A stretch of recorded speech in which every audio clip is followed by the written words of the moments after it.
a esta prédica de esta mañana, mi persona le ha colocado un título y yo le quise poner la gracia de Dios en nuestras vidas. Porque la gracia de Dios para nosotros es tan grande que Él pues ha prometido darnos la vida eterna, pero por su gracia. Pero ya reflejada la gracia de Dios en nuestras vidas, hay otro significado. Entonces, en ese punto es que yo me quiero enfocar y que primeramente Dios pues se comprenda de la manera que quiero dar ese mensaje, para que Dios pues a través de mi persona pueda decirnos, ¿verdad? Lo que Él quiere. En la cita bíblica la leímos allí, está en Efesios 4, 1 y 2. Si gustan las podemos buscar y un amén cuando ya la encontremos.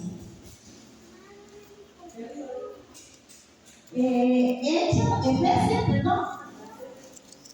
4, capítulo 4, versículo 1 y 2. Efesios 4, 1 y 2.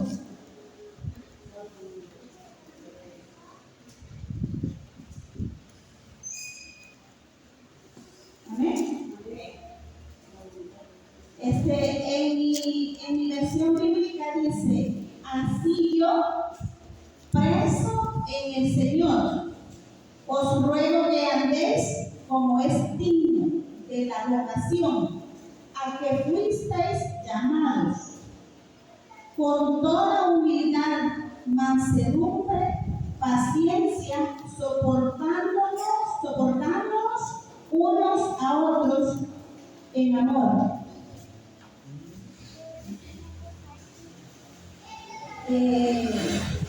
La hermana Elena nos hablaba en la antesala de la prédica de ahorita, ¿verdad? Y nos citaba la cita bíblica que también yo lo había contemplado y está en el fruto del Espíritu, ¿verdad? En Gálatas 22, donde nos habla Gálatas 5:22, ¿verdad? Eso solo le voy a hacer la mención para concordar lo que les traía en la cita bíblica que ya les leí. Y dice: pero el fruto del Espíritu es amor, gozo, paz, paciencia, benignidad, bondad, fidelidad, mansedumbre, dominio propio. Contra estas virtudes no hay ley. ¿Qué es lo que Dios nos quiere reflejar? En Efesios, la carta de Pablo les escribieron Efesios. ¿Y quiénes eran los Efesios? ¿Alguien me puede decir quiénes eran el pueblo de los Efesios? Era una iglesia. ¿Y qué los caracterizaba la iglesia? Había problemas entre ellos, de disensiones, no tenían de acuerdo en algunas cosas. Efesios eran habitantes de la ciudad de Efeso, un importante centro comercial y cultural menor en Turquía, ahora ya hoy es Turquía, ¿verdad? Donde allí adoraban a los ídolos del imperio romano. Pero Pablo, como discípulo de nuestro Señor, ¿verdad? Él quiso escribir estando preso. Porque cuando Pablo escribió esta carta a los Efesios, él estaba preso. La gracia de Dios en nuestras vidas, ¿cómo nosotros la podemos comparar? Pues yo la he comparado con la humildad. Y una persona que refleja la gracia de Dios en su vida, pues lo que más resalta en la vida de la persona es la humildad. Y en la humildad, pues ahí tenemos todo el fruto del Espíritu, como lo mencionaba la hermana, ¿verdad? Lo vamos a repetir porque es necesario. es el amor, el gozo, la paz, la paciencia, la benignidad, la bondad, la fidelidad, mansedumbre, dominio propio. ¿En quiénes? En nosotros. ¿Y por qué yo me puse la gracia de Dios en nuestras vidas? Porque solo viéndola. Nosotros por nuestra propia cuenta no podemos reflejar esa humildad. Porque desafortunadamente, hermanos, hemos cometido muchos errores en el pasar del tiempo. Y nosotros comparamos con humildad la pobreza, ser una persona, digamos, tonta, una persona fuera que no conoce nada de lo que Dios quiere. Entonces, Jesús, ¿verdad que no era ningún tonto? Jesús no era ingenuo. Jesús era Dios. Mas, sin embargo, en la vida que Él anduvo por nuestro mundo, Él reflejó humildad. Él reflejó la paz, la mansedumbre, la benignidad y ese gozo que llevaba por la vida, porque era una persona alegre. Él atraía a la multitud.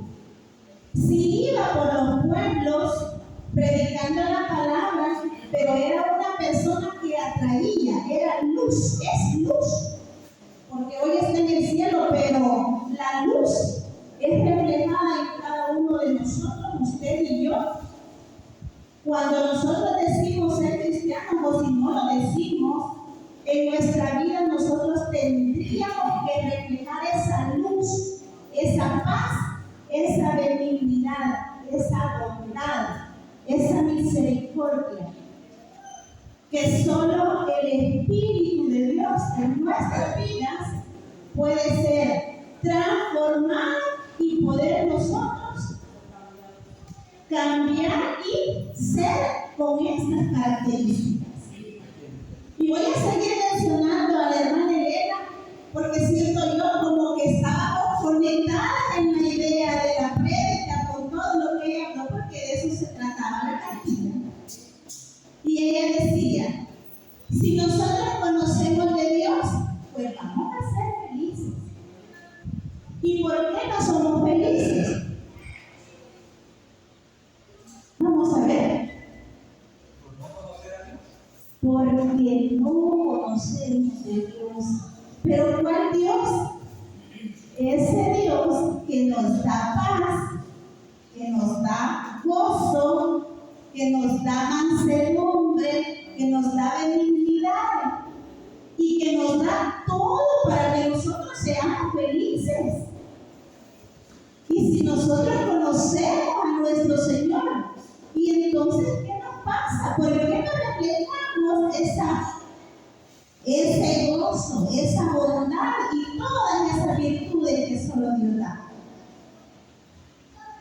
Y quizás aquí lo vamos a sentir un poquito fuerte.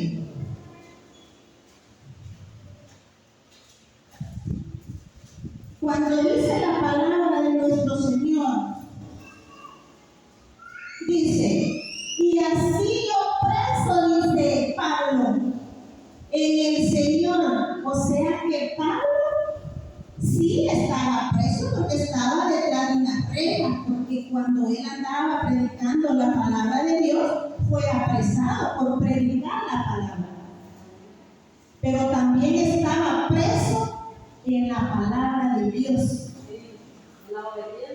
¿Y en qué nosotros podemos decir por qué estaba preso? Porque él había tomado la palabra para su vida. Entonces él estaba en la gracia de Dios. Él reflejaba esa gracia de Dios. Y tanto era así que cuando cayó preso él con el otro discípulo, con Silas estaban presos y él cantaba en la cárcel. Él cantaba y el carcelero se admiraba de él y decía: ¿y por qué estos hombres, estando presos, estaban sufriendo? Y así cantaban. ¿Qué creen ustedes que los motivaba a cantar? Tenían, gracias hermana Julia, tenían al Espíritu de Dios en su corazón, en sus vidas. ¿Cómo nosotros podemos compararnos con Pablo, con Silas? Cuando nosotros apenas nos pasa una pequeña cosita y rapidito reaccionamos o nos quebrantamos.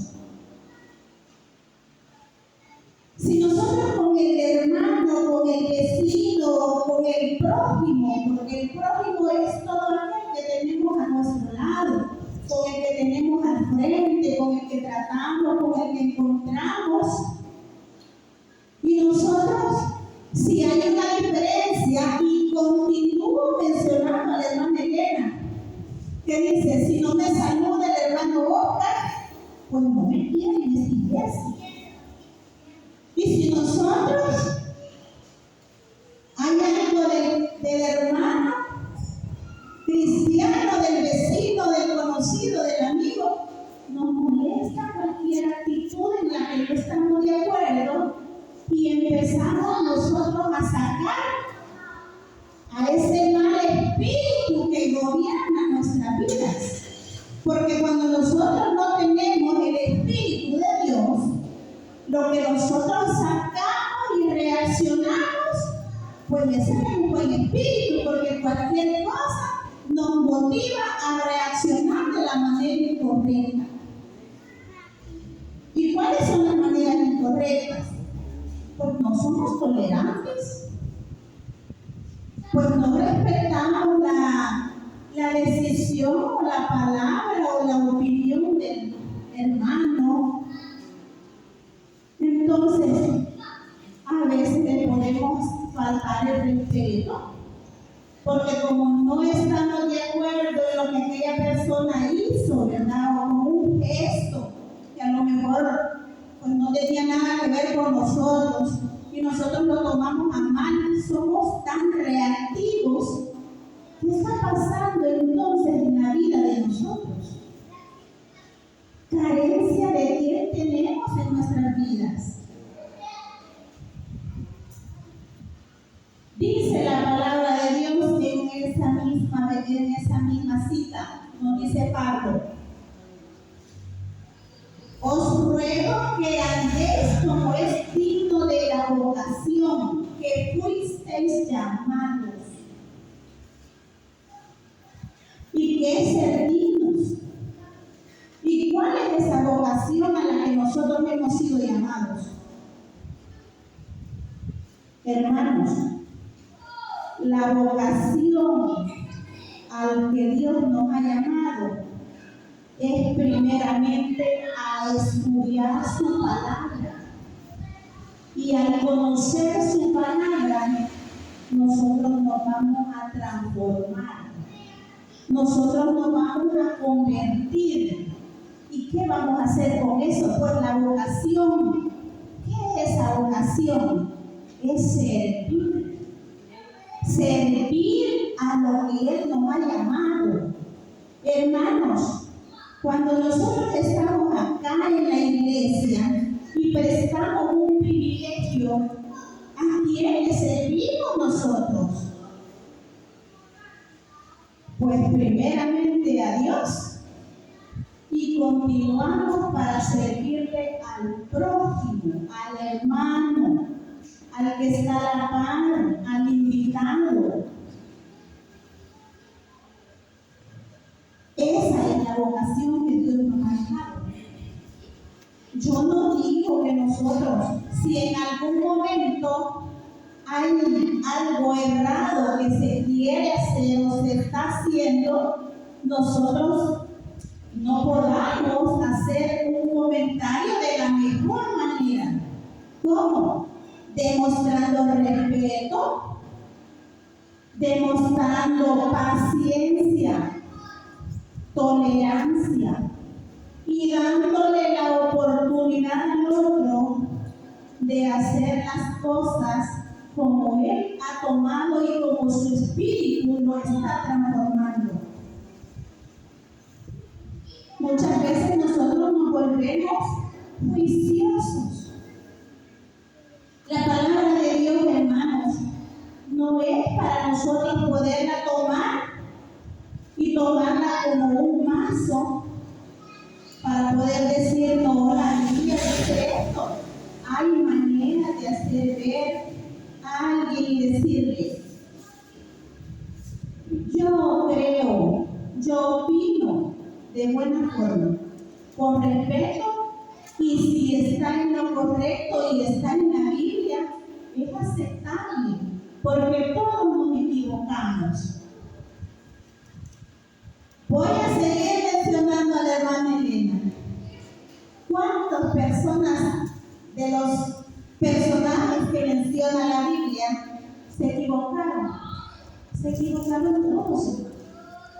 Y vamos a seguir equivocándonos por el resto de nuestras vidas. Toditos. Porque nosotros somos seres humanos. Somos seres imperfectos, pero que a medida nosotros nos vayamos llenando del Espíritu Santo, pues esperamos un día ser como Jesús. ¿Y cómo vamos a ser como Jesús si Él es Dios? Pues el carácter de nosotros está deformado. Y a medida en nuestro diario vivir, si nosotros leemos, conocemos y lloramos a Dios, que esta palabra sagrada que es la Biblia, nosotros la comprendamos y el Espíritu de Él nos transforme, vamos a hacer reflejar el carácter de Dios en nuestras vidas. Pero eso va a ser a medida que nosotros leamos la palabra, conozcamos de la palabra. Pero si yo vengo y digo, quiero hacer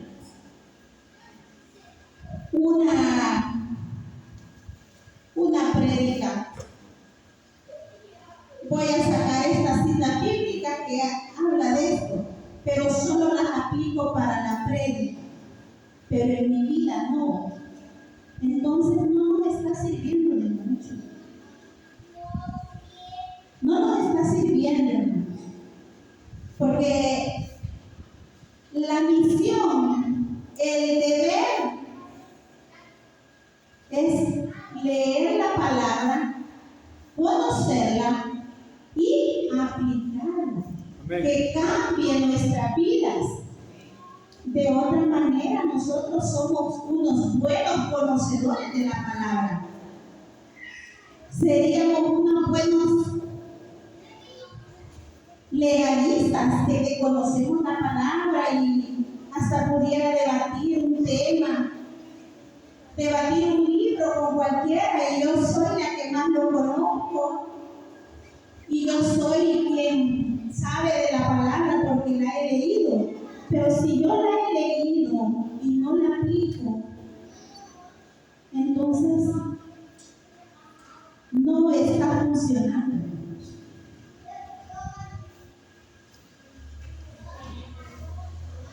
Bíblicamente, esas son las maneras como nosotros podemos encontrar el camino hacia la redención que Cristo nos promete.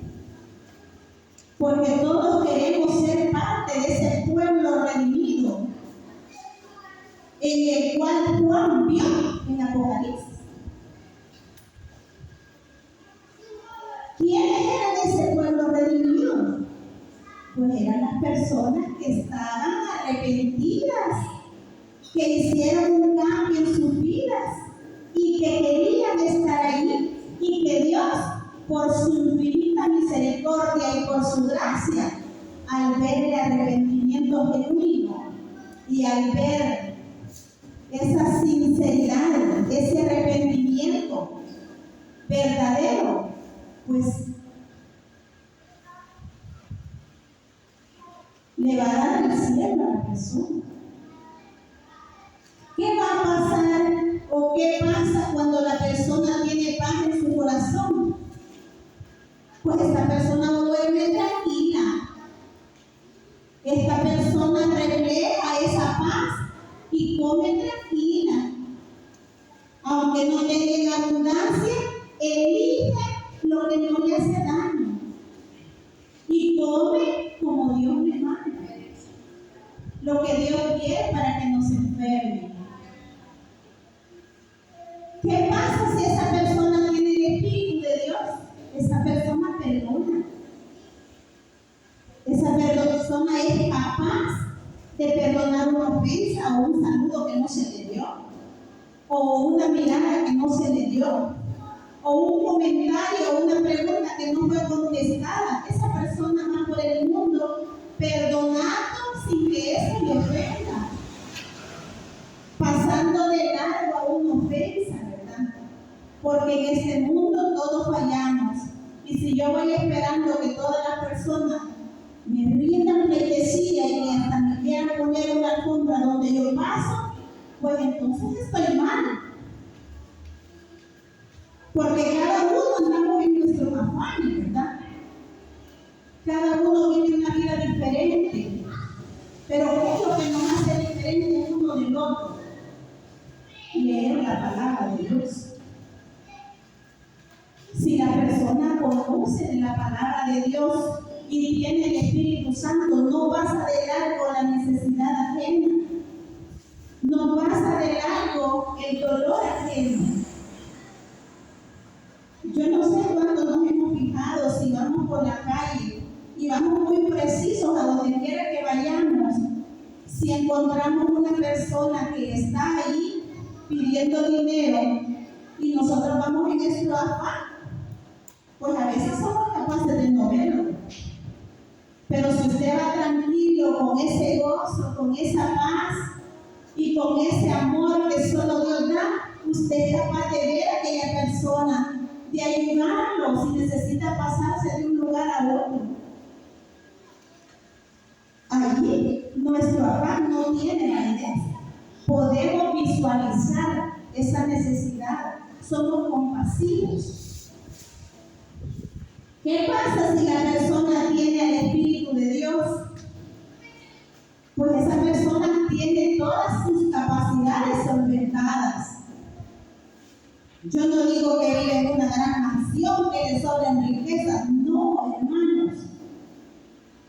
La alegría y la felicidad, ese gozo que solo Dios da, esa persona lo vive en su corazón y lo refleja en su corazón. ¿De qué manera? En la manera como nosotros nos comunicamos. ¿Con quiénes? Con el prójimo. Con el prójimo. ¿Y quién es el prójimo? Pues la pareja, el hermano, los de su casa, dijimos una vez anterior, y todos con cuanto nosotros nos relacionamos. Ellos son el prójimo. ¿Qué va a pasar? Esa persona va llena de amor, llena de afecto, llena de comprensión. Sus capacidades para poder solventar las situaciones se le hacen más fáciles. Y puede llegar a tener dominio propio. El que decía la hermana Elena, quizás ese dominio propio ni lo conocemos. ¿Y por qué creen ustedes que ella dijo eso? Es que dominio propio es cuando soy yo quien aprende a tomar decisiones y no es la otra persona la que me incentiva a reaccionar. Porque nosotros somos un poquito irresponsables a veces y decimos, no, es que yo no soy así, es que esta persona no me hizo esto y esto y esto, y por eso yo reacciono de esta manera. ¿Cómo se llama eso, hermanos? Eso se llama orgullo. Eso se llama orgullo, ponerle las actitudes de nosotros al otro. Eso también es irresponsabilidad y hasta falta de respeto. Yo no puedo ir por la vida diciendo, no, yo con esa persona yo soy tal, de tal manera, pero porque me he hecho esto, hasta ni me alcanza la dedos de la mano para ponerme y señalarme. Pero ¿y mi voluntad y mi dominio propio dónde está? No lo conocemos ni saben. Quizás pasa de largo en nuestras vidas. Hermanos, la palabra de Dios eso nos quiere enseñar. Nuestro Señor quiere que seamos felices. Y si nosotros logramos ser felices en esta tierra, yo les aseguro que nuestro Señor nos va a dar el cielo. Vamos a estar allá en ese pueblo redimido, porque esa es una promesa, no es un invento y no es una palabra mía, ni suya, ni de alguien que quiera hablarle bonito. No, hermano, esa es una realidad.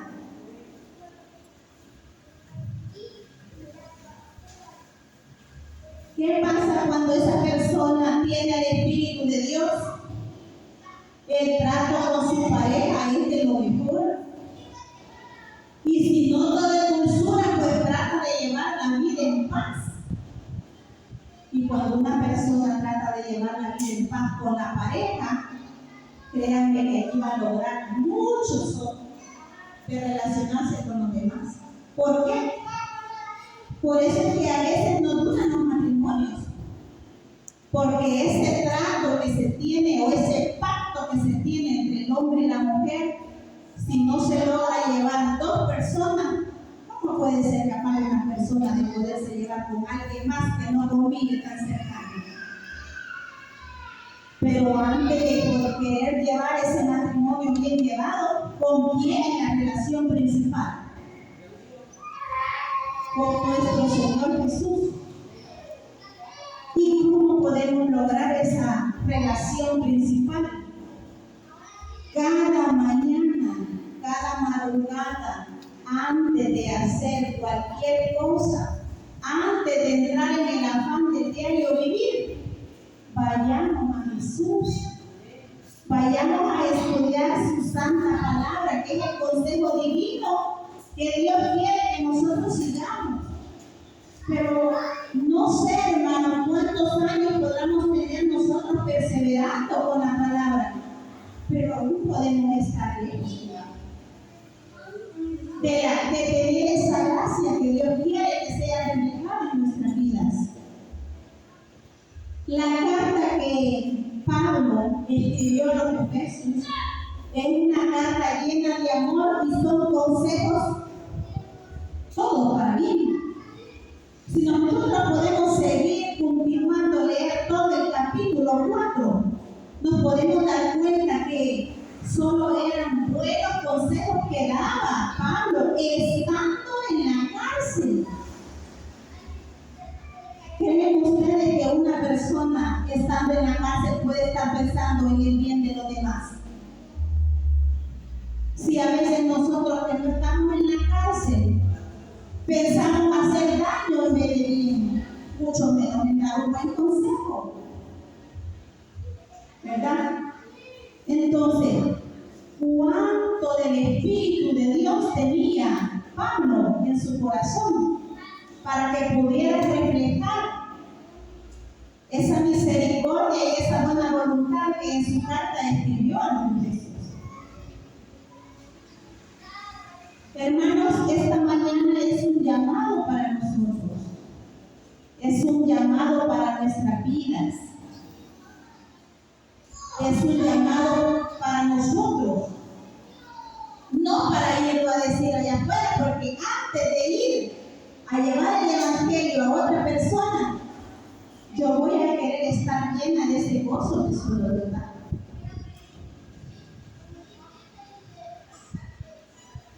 En el capítulo 4, el versículo 30 dice: y no entristezcáis al Espíritu Santo de Dios, con el cual fuisteis sellados para el día de la redención. Miren qué bonita promesa sigue dando Pablo. ¿Qué quiere decir Pablo estando encerrado?